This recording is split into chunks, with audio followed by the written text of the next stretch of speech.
삶을 에워쌀 줄 믿습니다. 고린도 보는데요. 월석하고는 좀 안 맞는 것 같지만 그대로 할게요. 여러분 큐티집에 보면 고린도서의 배경이 나오는데요. 큐티집의 104페이지부터 해서 109페이지까지가 고린도서에 대한 그런 배경입니다. 여러분이 좀 어려워도 충분히 여러분이 읽으시면 될 것 같고, 그래서 내용 너무 좋습니다. 좀 어렵긴 합니다만은 좀 좋고요. 그래서 여러분이 한번 보시면서 이렇구나 이렇게 보셔도 될 것 같습니다. 따로 설명하지 않을게요. 당연히 바울이 고린도 전서 후서는 고린도 교회를 향해 쓴 편지겠죠. 고린도 교회를 향해 쓴 편지고, 고린도 교회는 바울이 개척했어요. 바울이 개척한 교회고요. 2차 선교입니다. 2차 선교 때 바울이 직접 가서 개척을 했고요. 편지를 쓸 때는 3차 선교할 때 썼어요. 2차 때 개척했다가 3차 때 선교하면서 자기가 2차 때 개척했던 고린도 교회의 소식을 들었겠죠. 그래서 소식을 듣고 편지를 쓴 거예요. 근데 이 편지를 쓸 때 사도 바울이 이렇게 알게 된 이야기는 고린도 교회가 난리가 난 거예요. 그러니까 가장 큰 고린도 교회의 장점은 은사고요. 은사, 방언 뭐 이런 거 은사고요. 제일 고린도 교회가 지금 문제가 뭐였냐면 파입니다. 파, 분열, 분쟁, 파가 나누어져 있고요. 그래서 사도 바울이 고린도 교회를 향해서 편지를 쓸 때, 여러분 우리가 수요일 날 데살로니가 전서를 보잖아요. 데살로니가 전서는 사도 바울이 디모데를 보냈는데 디모데에게 너무 좋은 소식을 들었어요. 그래서 데살로니가서를 보면 바울이 전부 다 칭찬해요. 칭찬하는데요. 고린도서는 사도 바울이 소식을 들을 때 이게 파가 나누어져 가지고 싸우고 막 교회가 네 개로 나누어져 가지고, 그러니까 고린도서를 여러분이 이렇게 읽으면 강한 책망이 많아요. 사도 바울은 그 문제를 해결하려고 무조건 칭찬하고 한 게 아니고요. 막 책망을 많이 해요. 그러니까 제가 생각할 때 서신서 중에 책망이 제일 많이 나오는 데가 고린도서예요. 고린도 교회가 완전히 그렇게 돼버리니까 사도 바울이 이렇게. 그래서 사도 바울이 고린도전서 13장에 가면 뭐라고 말해요? 너희가 아무리 은사가 많고 방언을 하고 해도 사랑이 없으면 소리나는 구리와 꽹과리와 같다 할 정도로, 아무리 너희가 은사가 있고 열심을 하고 해도 하나가 안 되면, 우리 내일은 뭐라고 말하냐면요, 내일 큐티는 같은 말, 같은 마음, 같은 뜻으로 너희가 합해라, 이 정도 말을 할 정도로 교회가 나뉘어져 있어요. 그래서 고린도서는 어떤 분열에 대한 아픔을 다루고 있는 그런 서신입니다. 그렇게 되어 있고요. 그래서 우리가 서신서를 보면 바울이 어떤 마음으로 썼는지를 알면 돼요. 바울이 그들에게 이 편지를 쓸 때 그들에게 있는, 고린도 교회는 특히 문제를 이렇게 다루고 있는 게 많고요. 여러분이 큐티집 한 장만 더 넘겨봐요. 오늘 첫날이니까 이제 넘기면, 이 책은 그렇게 나와 있겠지만 10절 보시면 10절에 교회가 이제 분쟁이 많고 하다 보니까요, 파당이 있어요. 서로 친한 사람끼리 막 이렇게, 또 맞는 사람끼리 막 바울파, 아볼로파, 게바파 뭐 이렇게 막 그리스도파 나누어져 가지고요. 여기 10절 한번 읽어봐요. 시작. 형제들아, 내가 우리 주 예수 그리스도의 이름으로 너희를 권하노니 모두가 같은 말을 하고 분쟁이 없이 같은 마음과 같은 뜻으로 온전히 합하라. 11절에요. 내 형제들아, 글로에의 지편으로 너희에 대한 말을 내가 들었다. 들린다는 거예요. 근데 뭔 말을 들었냐면요, 너희 가운데 뭐가 있다고요? 분쟁이 지금 있다. 서로 보이지 않는 갈등과 싸움이 있고 분열이 있다. 그래서 이 편지를 쓴 거예요. 글로의 지편으로 이걸 들은 거예요. 그래서 12절 보면요, 무려 네 파가 나와요. 내가 이것을 말하거니와 너희가 각각 이르되 나는 바울에게 속했고, 나는 아볼로에게 속했고, 나는 게바에게 속했고, 나는 그리스도에 속했고. 11절에 보면 그리스도께서 어찌 나뉘었느냐 그러면서 그때부터 막 책망을 막 합니다. 이렇게 막 깊이 다루고 있고요. 여러분, 사단이 분열의 영이라서 교회를 이렇게 막 하고 있는 거예요. 그래서 바울은 이걸 다루고 있다는 거. 앞에 내용은 쭉 개론적인 내용인데요. 이게 직접적인 바울이 이 데살로니가서를 쓴 목적입니다. 목적이고요. 나중에 계속 그런 내용이 나오고요. 자, 우리는 1절부터 3절까지 보시면 반복되는 게 하나 나오죠. 뭐가 나오냐면 부르심이에요. 부르심. 1절에 보면 내가 사도가 된 것은 뭐라고요? 부르심으로 사도가 되었다. 자기가 사도가 된 건 뭐라고요? 부르심이 되었다. 사람의 뜻으로 사람이 나를 사도로 세운 게 아니고 하나님이 나를 사도로 불러주셨다. 부르심이에요. 우리 2절 가보시면 2절에도 너희도 내가 사도가 된 건 하나님의 부르심이고 너희도 성도라고 그 다음에요 부르심을 받았다. 그러니까 내가 성도가 된 것도 뭐라고요? 부르심이에요. 부르심이고요. 9절 가봐요. 9절 가보면 너희를 불러 하나님과 교제하게 하신다. 이 불러도 뭐예요? 부르심이에요. 부르심. 그러니까 저와 여러분이 부르심이 아니었으면 예수를 믿지도 못했고 우리 교회에 하나님이 불러주셔서 오셨고 여러분이 우리 교회 봉사하고 섬기는 것도 다 하나님의 부르심이에요. 그러니까 여러분이 철저하게 이거는 수동태예요. 하나님의 부르심으로 우리가 여기 온 거예요. 예배 드리러 오늘 이 새벽에 서울에서도 멀리서 우리 이은 집사님 가정이 이렇게 내려왔는데요. 이 하나님이 다 부르심이에요. 전부 다 부르심이에요. 부르심은 나에게서부터 나온 게 아니고요. 하나님이 나를 불러주신 거예요. 부르심은 위에서부터 오는 거예요. 내가 믿고 내가 나오고 내가 하고 내가 섬기는 게 아니고요. 하나님의 부르심이에요. 전부 다 부르심이에요. 제가 그 예전에 그런 간증한 적 있는데요.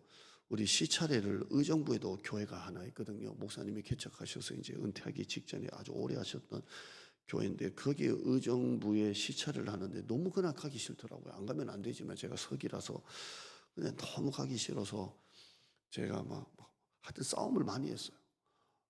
그래서 이거 하여튼 아프다고 하든지 안 가고 싶다. 너무 하여튼 그날은 좀 그랬어요. 근데 아무튼 갔어요. 가면서 혼자서 그냥 막 이제 의정부까지 가는데 그 교회가 보통 이제 개척교회는 시차례에 필요하는데 사이즈가 있는 교회는 교회가 식사를 대접하거든요. 오늘 의정부까지 가는데 맛있는 거를 교회에서 대접을 받고 와야지 이런 마음으로 보상받는 마음으로 올라갔어요. 갔는데 그 시차례를 하면 그 시차례 교회 목사님이 설교를 해요. 그러니까 시차례 섬기는 교회가 설교를 하는데 설교를 듣는데 얼마나 울었는지 몰라요. 그 나이 드신 목사님이 설교를 하는데 우리 젊은 목사가 할 수 없는 그런 인생의 진한 그 말씀이 나오는데요. 얼마나 은혜를 받았는지 몰라요.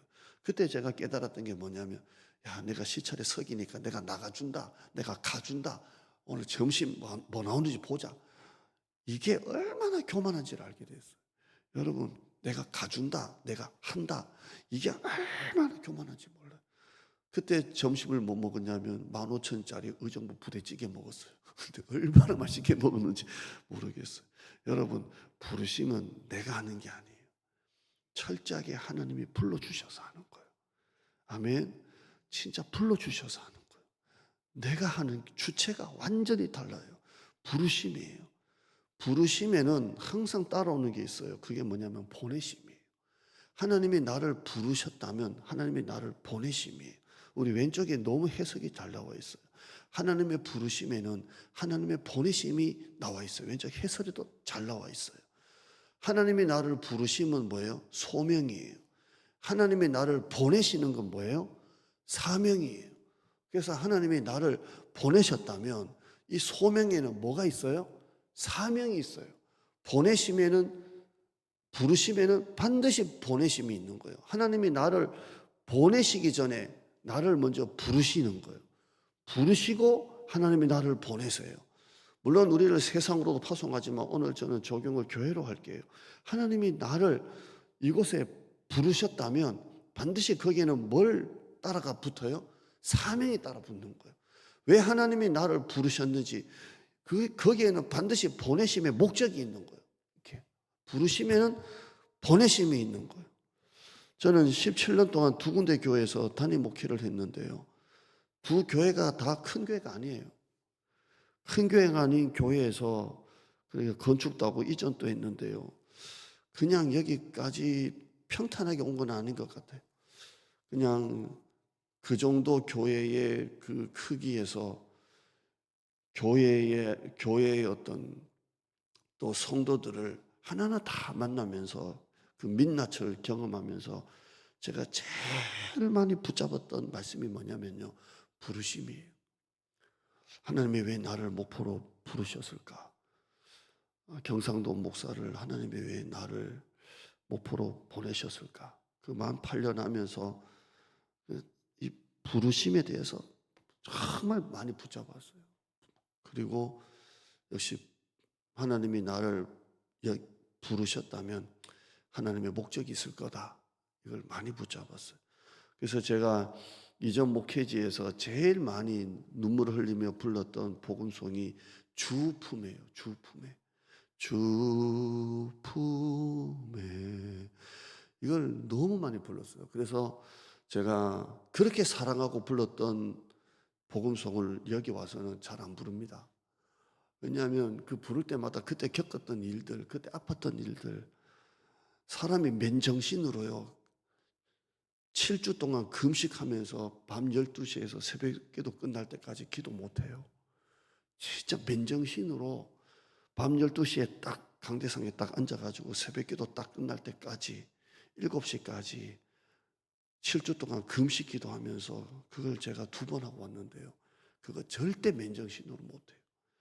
근데 7시간을 금식하면서 7주 철회하면서 그때 제일 많이 불렀던 게 주품이에요. 그래서 제가 주품회를 부르면 그때 겪었던 일들이 막 이렇게 떠올라서 잘 부르기가 힘들어요. 또 하나 제가 불렀던 게 뭐냐면 오늘 불렀던 찬송이에요. 나를 지으시니가 하나님, 나를 부르시니가 하나님, 나를 보내시니 또 하나님. 이걸 붙들고 하나님이 나를 여기로 부르시고 보내셨다면, 그래서 목사도 힘들면 나가고 싶을 때가 있잖아요. 근데 성도들한테 제 몸은 강대상에 묶었다라고 생각하고 합니다. 쇠사슬로. 그렇게 하다 보니까 제가 여기까지 온 거예요. 여러분, 땅에 박힌 돌을 발로 차면 그냥 날아가는 돌이 있고 발로 찬 사람이 아플 정도로 깊이 묻혀있는 돌이 있어요. 그게 하나님이 나를 부르시고 보내심이에요. 그러니까 여러분도요, 진짜 이 부르심, 보내심을 자꾸 묵상해요. 특별히 일꾼인 여러분, 하나님이 나를 여기에 부르셨다, 보내셨다. 내가 온 게 아니라 하나님이 보내셨다. 고린도전서 4장 3절에 너에게나 다른 사람에게나 판단받는 것이 내게는 매우 작은 일이라. 나도 나를 판단하지 아니하노니 다만 나를 심판하시고 판단하시는 분은 하나님이시니라 그랬어요. 사도 바울은 얼마나 많은 판단을 받았겠냐고요. 근데 사도 바울은 너희도 나를 판단하고 다른 사람이 나를 판단하는데 그 판단받는 것이 내게는 매우 작다라고 그랬어요. 그게 뭐냐면 너희들이 나를 판단하는 걸 무시한다는 게 아니고요. 너희들이 나를 아무리 판단을 해도 매우 작은 일이라. 나도 나를 판단하지 않는데 나를 판단하시는 분은 누구시라고요? 하나님이시라는 거예요. 자기도 자기를 판단하지 않는데요. 그래서 사도 바울은 사람의 판단에서 굉장히 자유했어요. 우리는 그러잖아요. 누가 잘한다, 누가 못한다 그러면 그것 때문에 기분이 안 좋고 막 그러잖아요. 근데 사도 바울은 너희에게나 다른 사람에게나 판단받는 것이 내게는 매우 작은 일이라. 나도 나를 판단하지 않는다. 그리고 나를 판단하시는 분은 하나님이시라는 거예요. 왜? 나를 부르시고 보내신 분은 하나님이시기 때문에 하나님께 나는 판단받는다 그랬어요. 제가 이런 마음으로 하다 보니까 우리 교회 17년째를 담임 목회를 하고 있습니다. 여러분도 그 마음으로 이번 한 달 하나님의 교회를 잘 섬기시고 그러기를 부탁을 드립니다. 2절 한번 보시면요. 우리 서울 가실 분도 있고 한데요. 하나님의 뜻을 따라 2절에 보면 고린도에 있는 무슨 교회요? 하나님의 교회예요. 고린도에 있는 고린도 교회라고 안 하고요. 고린도에 있는 무슨 교회라고요? 하나님의 교회예요. 하나님의 교회라 이 말은 하나님이 부르시고 하나님이 세우시고 하나님이 다스리는 교회라는 거예요. 따라합시다. 우리 교회는 대장동에 있는 하나님의 교회. 이게 무슨 뜻이에요? 하나님이 우리를 이 땅으로 보내시고 하나님이 이곳에 세우시고 하나님이 이곳에서 우리를 다스리신다는 거예요.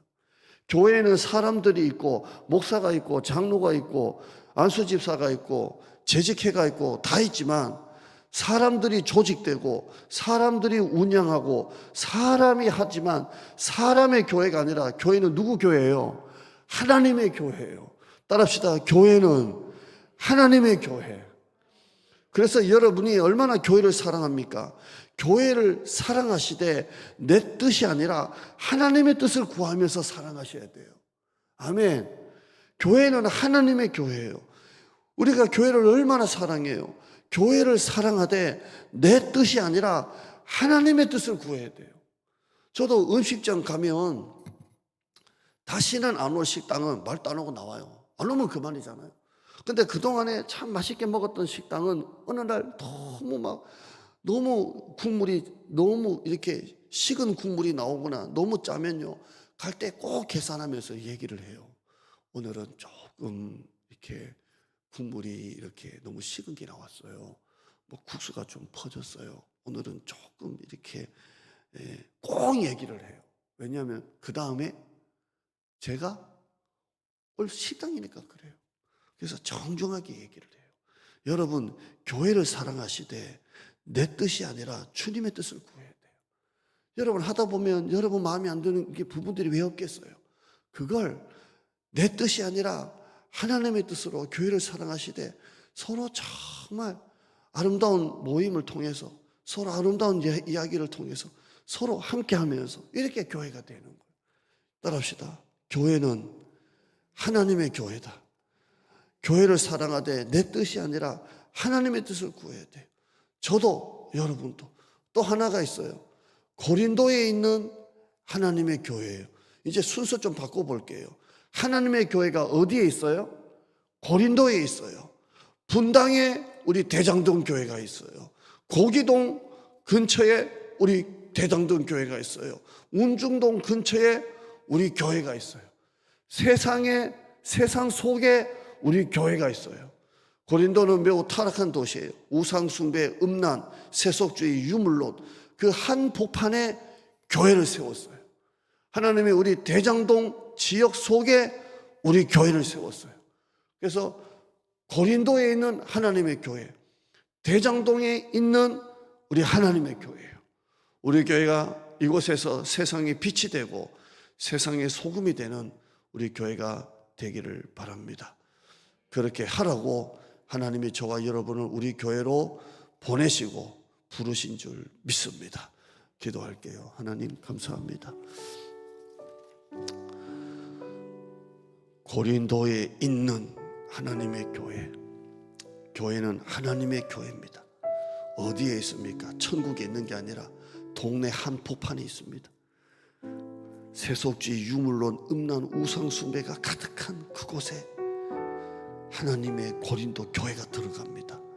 하나님이 우리 교회를 이곳에 세우시고 이곳에 있는 우리 성도들을 보내주셨고 서울에 있는 성도들, 흩어진 성도들이 예배드리러 나옵니다.